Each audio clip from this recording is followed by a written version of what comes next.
Namaste, salam kedamaian. Kita lagi di mana ini guys? Plaga Eco Park. Oh, Plaga Eco Park. Oke. Kok kira Plaga Eco Resort, ternyata Plaga Eco Park. Oke. Tempat sahdu kali ini kita bakal masuk ke Kismis.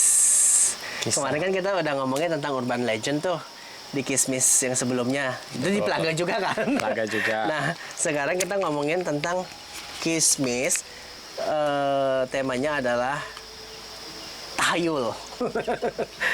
Nah, kira-kira nih teman-teman di sini. Perkenalkan dulu, ini Kakak Enggit, Tarsus, Banten. Ketemu kembali, asik. Ini kakak siapa? Ini pendatang baru ya? Jogja. Dante, dan ini kakak Alit Agastya dari Bali. Dia tidak mau, dia tersipu malu. No in frame. Ya, not in frame. So gini guys, tentunya kita di Indonesia ini kan banyak banget ya tahayul-tahayul yang menghantui.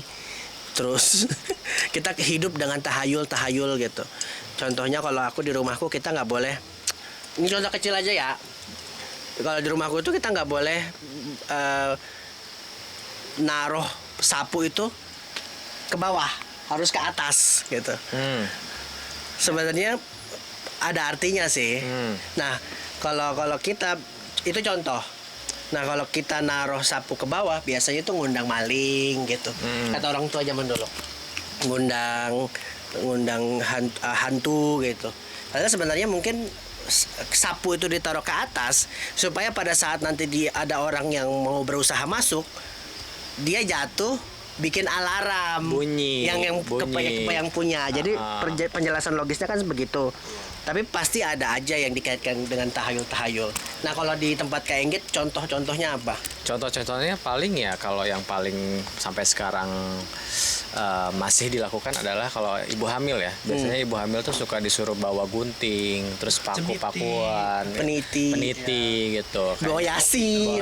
Yasin nggak sih? Karena itu enggak, itu pakai katanya sih jadi kalau ibu hamil itu kan sering diincar sama makhluk halus. Betul. Gitu. Jadi kayak karena kan dia gue nggak tahu ya gitu, kayak ada seperti itu. Jadi si peniti sama gunting kecil itu yang lipat itu biasanya itu untuk memproteksinya mereka gitu. Tapi gue tuh nggak tahu alasan logisnya apa ya. Tapi kalau untuk mitosnya adalah yaitu untuk memproteksi dari makhluk-makhluk halus, karena biasanya kalau ibu hamil tempelan. Iya, kalau ibu hamil itu biasanya disenengin sama Mrs. K. Hantu kuntilanak. Betul. Langsung aja frontal. Iya, tante kuntilanak gitu. Tapi sebenarnya ya kenapa ada satu tahayul di budaya kita, sebenarnya ada penjelasan logisnya. Betul. Nah, pasti ada aja penjelasan logisnya, walaupun Bukannya itu buat nakut-nakutin sebenarnya ya? Enggak juga sih. Ada juga. tahayul itu terjadi karena ada cerita yang mendasarinya. Itu. Nah, kalau di tempatmu apa? Contoh tahayulnya? Itu banyak banget sebenarnya, apalagi Salah Jawa satu ya. Tapi kalau misalnya itu kalau orang kayak, Jawa, ya gimana ya orang Kejawen ya Wak gitu loh. Tapi kalau misalnya yang paling aku tahu banget itu adalah rumah tusuk sate.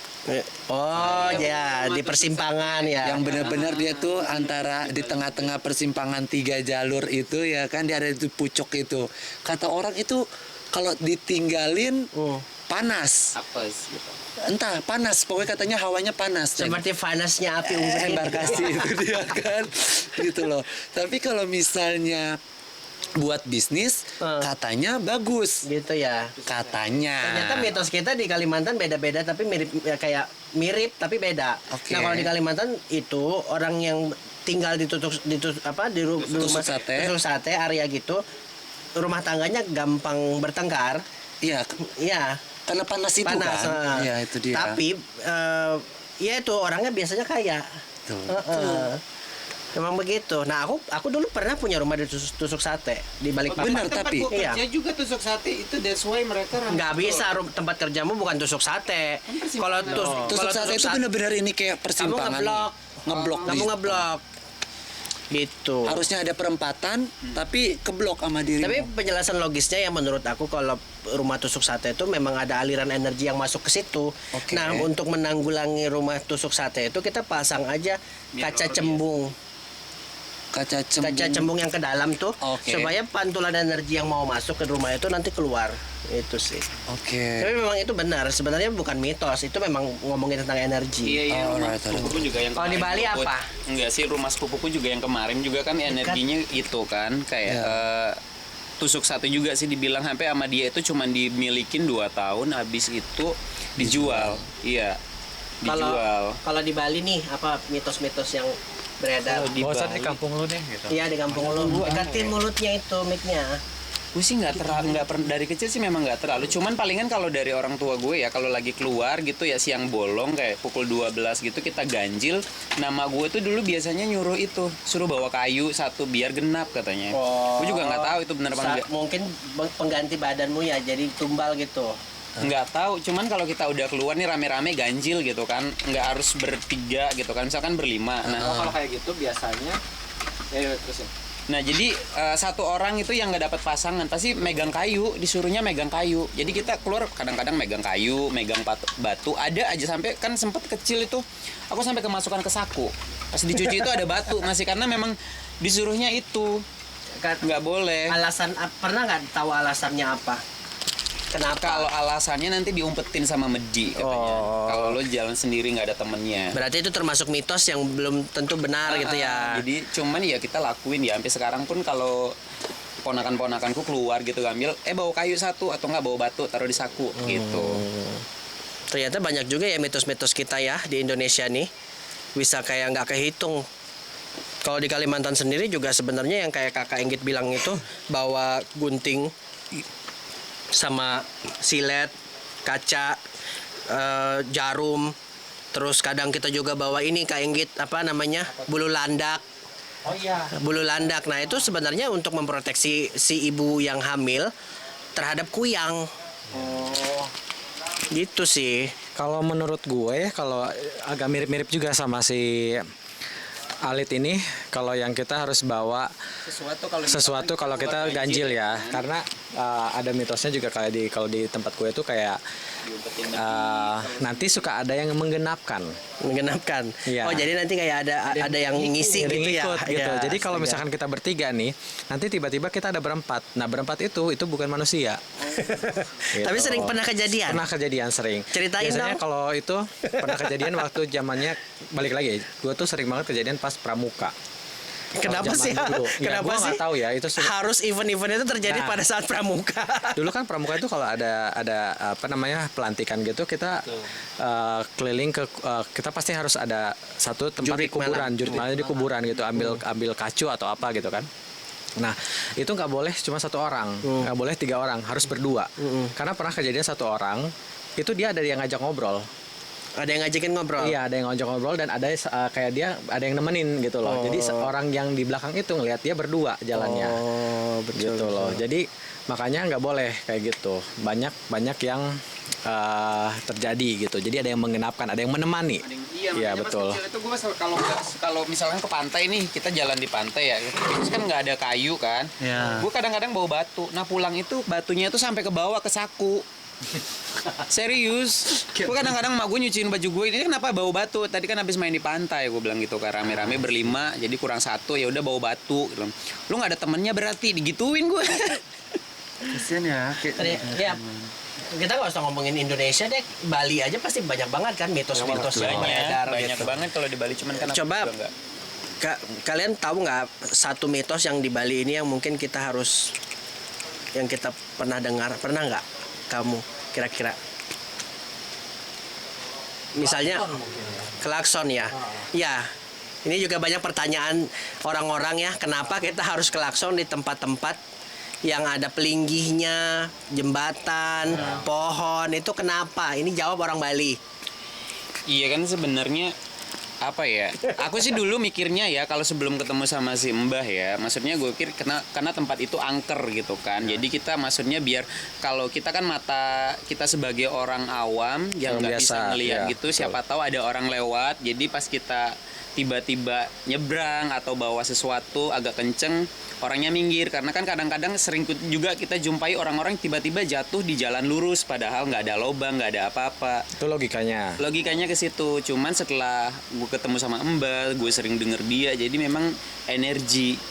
Jadi untuk memecah energi, vibrasi energi yang bikin kadang-kadang mungkin energi itu terlalu kuat sama Tapi kita, kan sebagai orang Bali, kalau misalnya orang Bali, Pertanyaannya adalah sebagai orang Bali, ada nggak ya hal eksplanasinya? Ya itu yang tadi, maksudnya biar kita nggak nabrak sesuatu No, I mean in the- astral, nggak kelihatan. masuk astral ya. Oh, gitu ya. Ya, berarti tetap tahayul. Tahayul, berarti kita gini, iya sih, betul. Karena balik lagi ya, kita nabrak makhluk astral ya kan. Jadi pernah di keluarga gue satu kejadian pada saat itu adalah saat apa namanya, lagi ada acara hajatan keluarga, sunatan gitu kan. Nah tiba-tiba salah satu dari keluarga kita ada yang kesurupan. Nah kesurupan terus ditanyalah kenapa gitu kau ganggu segala macam. Alasannya adalah karena dia ditabrak orang itu nggak minta maaf. Gitu loh. Kayak lu lewat, lu nabrak gue, tapi lu nggak permisi gitu, nggak minta maaf atau apa gitu, dan dia kayak marah. Gue ngerasa nggak dianggap gitu loh di sini gitu. Ya, well. Ya, Jadi kayak kode gitu, karena kan kita nggak bisa ngelihat kan sebenarnya. Kita maksudnya ya kita kan, kalau gue orang Bali kan ya percaya ada dua dunia, which is kita yang dunia nyata sama dunia yang nggak memang kelihatan. Jadi kan nggak semua orang capability-nya bisa ngelihat gitu kan, bisa sense itu. Jadi ya dari dulu, jadi kalau lo memang lewat ke tempat angker, apalagi angker gitu, berarti kan pemikiran orang di situ ada something gitu kan. Jadi lo harus ngasih tanda dulu kalau lo mau lewat, atau enggak excuse gitu. Jangan lewat deh cuman pipis doang deh. Jadi numpang. kita numpang karena kita kan ya percaya kan, takutnya di situ ada rumah orang ataupun orang lagi ngapain, tiba-tiba kita kencing nggak permisi gitu. Makanya kayak yang betul dibilang Enggit sih, jadi tiba-tiba mungkin kalau yang kita pipis sembarangan, tiba-tiba besok kita gue jadi nggak bisa kencing. langsung bengkak ya. Bengkak. Bukan cerita, memang sering ada. Ada juga sih di kampung gue dulu, itu namanya satu pura kecil, dan puranya itu udah tua banget gue bilang, karena nggak pernah dipugar gitu.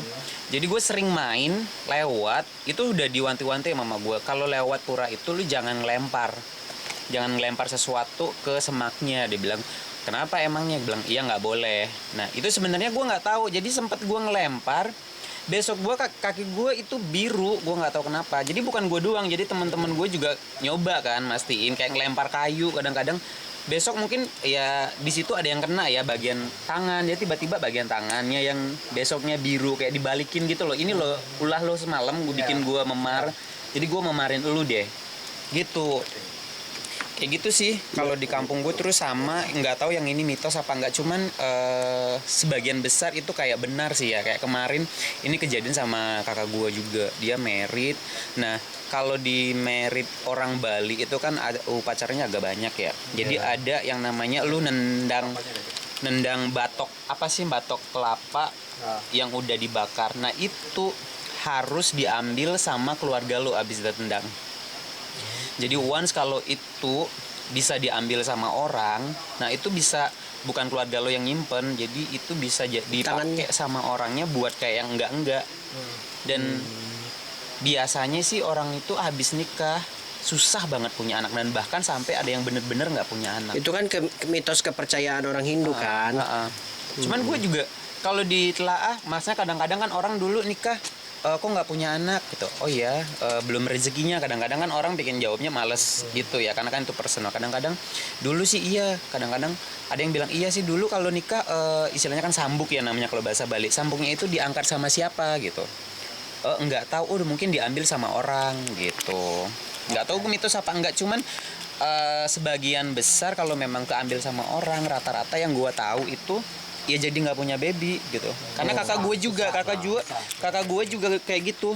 Jadi dia hampir berapa tahun gitu, hampir 10-an deh nikah, baru jadi kemarin, makanya bener-bener excited dia nunggu. Ya banyak sih sebenarnya kalau mau ditelaah. Di Runun ya, di Bali ini banyak mitos-mitos. Tapi kita kembali lagi ke itu tadi. Kenapa di tempat pelinggih itu kita harus klakson? Aku bisa jawab dengan logis. Atau pseudoscience deh. Ya. Jadi sebenarnya penjelasannya adalah Kenapa kita harus klakson? Karena vibrasi dari suara yang kita timbulkan dari klakson itu memecah frekuensi-frekuensi yang ada di situ. Nah, katakanlah misalnya di tempat itu ada frekuensi netral gitu, atau vibrasi-vibrasi yang menggambarkan negatif gitu. Nah, kita bisa pecah dengan frekuensi suara yang dihasilkan dari klakson tadi. Jadi sebenarnya kalau kamu mau memaknai si klakson tadi dengan permisi, that is okay. Kalau mau kamu maknai sebagai memecah energi, that is okay. Jadi ya mungkin kenapa jawabanku yang lebih logis ya, pseudoscience-nya adalah kita memecah frekuensi dengan suara gitu sih. Ada banyak lagi sih sebenarnya, kayak benar nggak sih kita ini boleh melangkahi sajen di Bali ini boleh apa enggak gitu. Kalau kita ambil permennya itu nanti kita sakit gimana tuh orang Bali? Kalau di Bali, kalau yang di Bali kayak ngelangkain sajen itu kan sebenarnya sah-sah aja sih, sebenarnya nggak bener-bener nggak ada larangan. Lu kalau ada sesajen, lu nggak boleh langkain ya. Jadi lu kalau ada sesajen, ada permennya, ada makanannya, lu nggak boleh ambil ya. Nah gitu. Jadi sebenarnya itu mungkin kalau menurut aku ya, jadi kayak itu lebih ke sopan santun ya. Jadi diajarin kita itu kan itu masih kayak mereka habis melakukan sembahyang, terus suddenly lo lompat atau jalan di atasnya, kayak mannernya tuh lu kurang gitu. Mungkin maksudnya ke situ ya. Jadi dikaitin kayak itu nggak boleh, nanti lo sakit, biar orang juga jadi nggak ngelakuinnya gitu loh, biar lo juga tahu itu. Tapi kalau nggak sengaja nggak apa-apa kan? Nggak apa-apa gitu. Kadang-kadang kalaupun anak kecil kan nggak tahu ya. Kadang-kadang ada permen nih gue ambil. Sebenarnya it doesn't matter. Nah cuman kan kalau sampai dimakan itu kan something yang sudah di bawah gitu loh. Sesuatu yang di bawah kita untuk sebagai orang Indonesia. Kalau udah jatuh nih di bawah, nah itu kan buat dimakan lagi kotor. Nggak boleh nanti sakit. Ininya ya kayak logikanya seperti itu.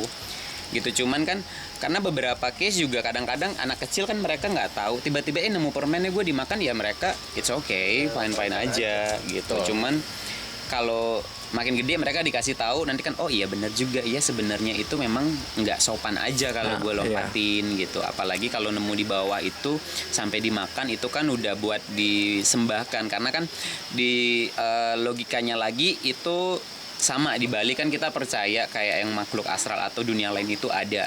Nah, jadi memang untuk Banten atau yang kita sesajen itulah kita sebut itu memang diperuntukkan untuk beberapa tidak boleh dimakan. Jadi untuk yang kita tidak boleh dimakan itu ya memang untuk kita sembahkan ke makhluk astral yang memang kan derajatnya lebih rendah dari kita gitu sebagai manusia. Tapi kalau yang boleh dimakan yaitu untuk sesajen yang kita persembahkan untuk manusia itu sendiri ataupun ya memang leluhur kita atau Tuhan. Nah itu boleh gitu loh istilahnya. Tapi kalau makan sesuatu yang di bawah derajat kita itu memang nggak boleh, karena kita kan itu istilahnya ngasih makan kale gitu loh. Kale itu kan konotasinya negatif gitu. Penunggu ya? Buruk gitu. Penunggu jadi masa gitu ya? Itu makhluk. Makhluk ya? Kale itu konotasinya udah jelek, buruk, segala yang negatif deh, kayak sakit, virus, everything gitu loh yang negatif. Jadi kalau kita makan itu berarti kan kita memakan negativity itu. Betul. Gitu. Jadi memang kenapa tidak boleh, kecuali kalau memang itu sesajen yang kita pakai untuk sesama manusia kayak nikahan. Biasanya kan itu ada tuh habis sesajen kita banyak tuh orang Bali tuh. Nah, itu boleh banget. Kemudian apalagi kalau hari raya itu kan kita persembahkan ke Tuhan sama leluhur, apalagi itu kan istilahnya ya, bisa dibilang bersama gitu ya kan. Jadi ya rezeki juga, mudah-mudahan betul. jadinya ya udahlah kita makan sisanya mereka. Sama lah kayak kita makan sisa bekas orang tua, kita kan merasa baik nih penurut ini anak gitu. Kayak gitu aja sih logikanya. Nah, ini banyak pertanyaan kan buat lo semua yang sering ke Bali, biasanya kayak gitu kalau ngelangkahin sesajen, takut gitu. Takut boleh apa enggak? Kalau lo nggak sengaja, penjelasan that's okay gitu. Jadi kayak kalaupun ya kalau mau diambil makanannya ya nggak mungkin juga kan kalian mau ngambil makanan yang di bawah gitu karena kotor gitu kan. Itu logikanya gitu. Tapi emang lebih ke sopan santun kalau kata si Alip. Ya. Kalau kita close case dulu untuk Bali, sudah terjawab. Tapi sebenarnya banyak banget mitos di Bali ini yang mungkin kita harus bahas nanti satu-satu ya. Tapi coba kita ke Jogja deh. Apa mitos yang paling umum di situ, Mbak? Gue udah lama nih kan ini Bali Lu pengen tahu yang kita yang jalan mundur ke antara sela-sela Oh, yang kayu. si- Bener nggak sih? Aku kemarin ke bukan Jogja sela pengen kayu nyoba, cuman yang di pohon pohon, keramat iya. itu kan. Mitosnya apa? Mitosnya apa? Aku mau dengar. Itu dulu. tuh katanya tuh kalau misalnya emang bisa jalan matanya ketutup, itu bisa ngelewatin lurus, dia maksudnya bisa ngelewatin lah gitu loh. Karena biasanya tuh orang sebelum itu tuh dia nggak lurus ke sana, dia tiba-tiba ada di belakangnya si pohon itu atau gimana ceritanya. Tapi kalau misalnya dia bisa jalan lurus tanpa ada halangan, itu tuh keinginannya dia apapun itu tuh terkabul. Itu tuh di alun-alun kidul kalau nggak Iya, salah. kemarin kita Pernah ada yang menjelaskan nggak Pas sih? Ada juga ya kan. Nah itu sih kalau kata yang orang-orang deket keraton sih ya emang itu benar ya, karena emang itu pohon kan udah ribuan tahun lamanya gitu loh, udah keramat banget lah gitu. Jadi kayak ya apa namanya, percaya nggak percaya ya itu ada gitu loh. Sudah menjadi mitos yang sudah menjadi bagian masyarakat ya, Betul. culture part. Ya. Berarti sebenarnya mau mendengar penjelasanku nggak? Boleh. Nah kalau menurut aku ya, kenapa hal itu bisa terjadi pada saat kita nutup mata terus kita jalan di antara pohon itu, sebenarnya mungkin semesta itu mau menguji kemampuan kita, alam bawah sadar kita.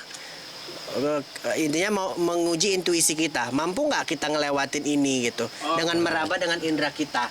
Nah kalau kita mampu melewati itu, which is mungkin kemampuan itu bakal membuat kita bisa dapatin apa yang kita mau gitu. Jadi itu kayak membuat sebenarnya mengasah intuisi kita juga sih sebenarnya gitu. Jadi kayak apa sih, kayak misalkan nih, itu kan kita blind banget ya. Jadi kita kan harus menggunakan pikiran kita, insting kita.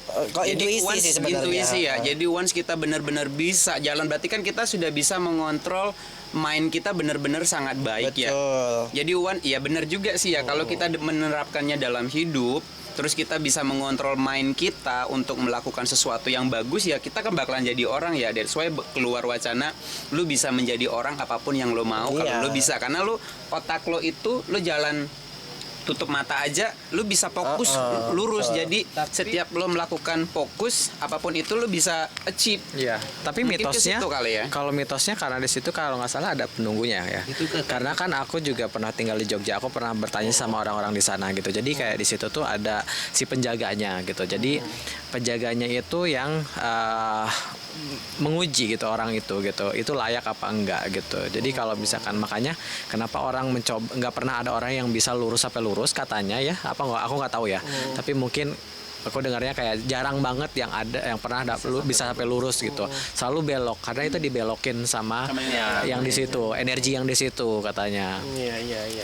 Berarti bermain tentang energi penunggu juga. Betul. Karena emang katanya energi emang di kisaran keraton itu kan masih kisaran keraton punya kan.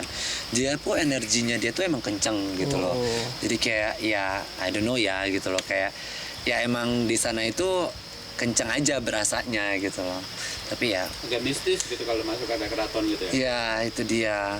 Always mistis. Always ya. Sama ada tuh kalau nggak salah anak tunggal itu tuh dia tuh harus diruat. Kalau misalnya dia anak satu-satunya. Itu mitos dari baru keluarga. lagi. Ya ada Itu juga mitos lain. mitos lain. Kalau anak tunggal satu-satunya, Itu harus diruat. Katanya kalau nggak diruat itu nanti ya hidupnya ya nggak bakalan kena kesialan lah kalau apalah itu. pas ngeruatnya itu sudah dewasa. Iya. Oh. Bisa pas dewasa ruat itu Dibersihin. dibersihin gitu loh. Diritualin kayak kita diakikahin kalau muslim. Betul. Kalau Hindu mungkin dimentatah di giginya itu. Di giginya. Dibikin banten sama mungkin Iya, kuat ya. membanten. Cuman kalau dari sama sih di Bali juga ada ya kan Hindu. Jadi mereka punya satu, dia saudara sendiri nih ya. Itu biasanya karena beberapa case, ada tetanggaku juga ada beberapa yang memang anaknya satu, ininya satu. Itu memang setelah ditanya ke orang pintar. Nah, yang lahir sebagai si anak ini dia memang pengen single. Jadi dia nggak pengen punya saudara. Jadi kayak dia kayak masih di kehidupan yang sebelumnya mungkin dia banyak saudara, dia pilihan happy. Nah sekarang dia tiba-tiba lahir itu pengennya gue sendiri. Makanya kadang-kadang ketika orang tuanya pengen punya anak lagi, itu biasanya mereka kayak di Jawa, di Jogja mungkin diruat gitu. Baru mungkin mereka punya adik, biasanya cewek biasanya gitu. Dan biasanya kalau mungkin kalau aku bilang ya kalau yang di Jogja sama Bali ini kan hampir sama ya. Kenapa diruat gitu? Karena orang tuanya pengennya anak ini yang namanya saudara sendiri pasti gede kepalanya, nanti apa-apa pasti bakalan diturutin. Mungkin kalau di Bali juga sama. Jadi biar egonya ini dia turun, biar tidak dia memanfaatkan posisi dia sebagai anak tunggal, dia bisa seenaknya lebih nurut kayak gitu biasanya. Iya, ternyata banyak juga mitos-mitos di Indonesia ini ya. Ada mitos yang sudah menjadi bagian hidup masyarakat, ada juga yang mungkin mitos-mitos yang belum terjawab gitu. Sebenarnya mungkin mitos-mitos ini kita kayak nggak menyikapinya dengan bijaksana aja sih. Kayak nggak usah terlalu ke-trigger untuk takut, dan mungkin kita juga harus respecting culture kan gitu ya. Ya kalau yang masuk logika kalian ya jadi silahkan, kalau enggak juga ya udah respect aja gitu. Ya udah sih, guys. Kalau sebenarnya kalau mau dirunut mah mitos di Indonesia ini banyak banget. Kita mungkin nggak habis 1, 2, 3 jam untuk membahas ini doang gitu.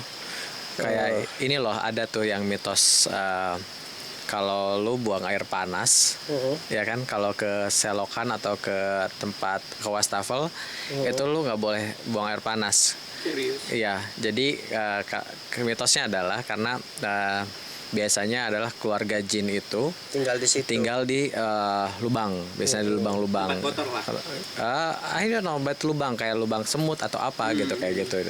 Nah jadi kalau kena air panas, ada keluarganya yang biasanya kena dan marah. Nah gitu. Tapi kalau logikanya adalah kalau kita buang air panas itu biasanya mampet minyak yang mengumpal gitu, kena air panas gitu. Sebenarnya mitos itu terjadi karena ada apa namanya, sebab dan akibat. Bukan sebab dan akibat, cerita yang mendasarinya. Banyak lah. Jadi orang tua zaman dulu bikin mitos itu sebenarnya ya karena ada harus menjalani sesuatu dan mungkin harus menghormati sesuatu, dan mungkin memang itu adab mereka di zaman dulu. Betul. The part of our culture. Apa jangan-jangan gara-gara mungkin orang dua, kalau kita dididik ini kan sebenarnya dari kecil ya, mungkin anak-anak yang lahir di bawah tahun 90-an deh. Kita kayak ditakut-takutin nggak sih biar nurut, apa-apa gitu mesti takut gitu. Jadi dibikin takut biar nurut gitu kan. Ada yang sebagian menurut gue yang kayak emang gitu itu memang bikinan ya kan? kayak ke keluarga atau mungkin orang, ada bikin manusia, ada mungkin yang didasari karena emang cerita nyata dari ya hal-hal yang kita nggak masuk di logika gitu. Ada pasti ada mix and kayak ada mix and match ya, mix and match, campur lah pasti ceritanya. Kalau orang tua kan kayak misalkan lu nggak boleh gunting kuku malam-malam gitu. Padahal kan kalau zaman dulu mungkin nggak ada lampu ya, jadi kayak susah gitu kepotong, dan gunting kuku pun dulu nggak pakai gunting kuku, mungkin pakai pisau kan. Jadi bener. kayak ketusuk. Silet. Ya itu mungkin sesuatu yang didasari karena ada kunang-kunang tadi di situ. Banyak kunang-kunang. Yang didasari karena emang untuk menyelamatkan gitu, atau kayak ada dasarnya. Soalnya kan anak kecil kalau nggak ditakutin kayak gitu, lu ngebangkang bukan kan, tapi dulu. ada juga yang didasari karena hal-hal mitos kayak yang tadi itu, kayak lu kalau hamil bawa gunting kayak gitu. Kalau dia potong kuku nanti berdarah, tiba-tiba nanti ada hantu. Betul gitu. Ada, kalau kita kan dulu zaman dulu rumah itu pada di hutan. Ya. Nah kalau kita gunting kuku malam-malam berdarah, banyak hewan tuh yang kepancing sama darahnya, terutama kayak kelelawar gitu, ular gitu kan. Makanya ya itu sebenarnya mitos itu terjadi karena memang there is something yang membangun itu. So kita harus sebenarnya menyikapi mitos itu dengan ya itu tadi aku bilang, bijaksana bijaksini, nggak usah overthinking. Ya udah jalanin aja. Memang begitulah Indonesia, unik. Sedangkan kita kalau tinggal di luar negeri mungkin juga ada mitos, mungkin juga ada enggak kan gitu. Kayak ya udah sih jalanin aja. Gitu. Toh ini juga bagian dari culture kita gitu nggak sih? Ibu panas. Maksudnya Kesimpulannya apa nih? kesimpulannya adalah percaya atau tidak percaya itu adalah hak masing-masing. Betul. Dan kalau misalkan kalian orangnya yang logis banget, gua harus ada logis segala macam, silakan cari logisnya. Cari gitu. aja, Kalau pasti misalkan ketemu sih. pasti ketemu gitu. Kalau misalkan kalian percaya kayak oh ini sesuatu energi segala macam, ya silakan percaya gitu kayak gitu. Karena balik lagi itu adalah part of our culture gitu ya.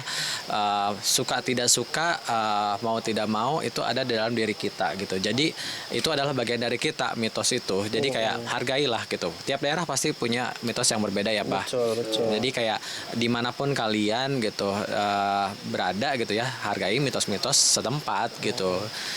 Ya percaya atau nggak percaya ya tetap hargain, karena balik lagi sopan santun, mau itu yang sama manusia atau sama yang tidak terlihat, itu penting sih kalau menurut gue. Iya. Ya begitulah, geng. Akhir dari pembicaraan kita. Penutup nih. Menurutmu mitos yang paling orang Indonesia percaya apa? Yang bawa peniti itu sampai sekarang itu untuk ibu hamil Ibu itu tuh hamil ya. masih Satu lagi, dilakukan. itu gua nggak tahu mitos apa enggak. Yang bininya hamil lakinya nggak boleh motong rambut. Mitosnya nanti anaknya botak. Kita nggak dengar sih itu. Itu mungkin versi Bali kali ya. Serius? Enggak, kalau di gue itu kalau nggak salah itu nggak boleh kayak motong ayam nanti Serius? atau Oh enggak. iya, nanti anaknya jadi biawak. Enggak, ini mancing. Mancing. Ya, nanti Anaknya jadi sumbing, ikan. anaknya sumbing. Lu pernah nggak sih kalau di Bali? Nah, kalau misalnya lo teman kerja nih baru nikah terus bininya hamil, pasti dia rambutnya sampai gondrong nggak dipotong. Serius, karena memang nggak tahu gue mitosnya apa. Kalau katanya kalau yang cowok ini dipotong rambutnya, besok anaknya lahir itu rambutnya itu jarang, nggak banyak kayak botak. Cuman kalau semakin kesini gue lihat itu kayak yang apa ya, dia kayak jadi kalau bini hamil suami cakep, dia kan nyari di luar kayak gitu logikanya. Iya, jadi Lebih kayak mitos yang dibikin karena kecemburuan. Iya. banyak karena teman-teman kantor Mungkin gue ya. ada 3 yang nikah kan, setahu gue sampai di kantor itu semuanya gondrong, sampai gondrong. Seriusan. Kalau itu di Bali ya. Kalau kita di general Indonesia dengar itu baru di Bali. Serius. Biasanya kalau Iya. dengarnya ya itu seperti itu. Kita nggak boleh potong biawak, ular, Ya. gitu-gitu. Mancing, paling Mancing penting ya. Jadi besok lu kalau punya teman Bali Iya. kawin, itu sampai gondrong nggak dipotong. Tapi serius. pernah terjadi loh, kayak Gimana? lakinya mancing, Heeh. anaknya itu Anaknya sumbing. karena Iya, seriusan. karena si ikannya itu kan Mungkin ya balik lagi karena otaknya meng-create itu ya. Iya, itu I don't know Jadi ya. belief sistemmu meng-create realita. ya mungkin Iya, emang gitu.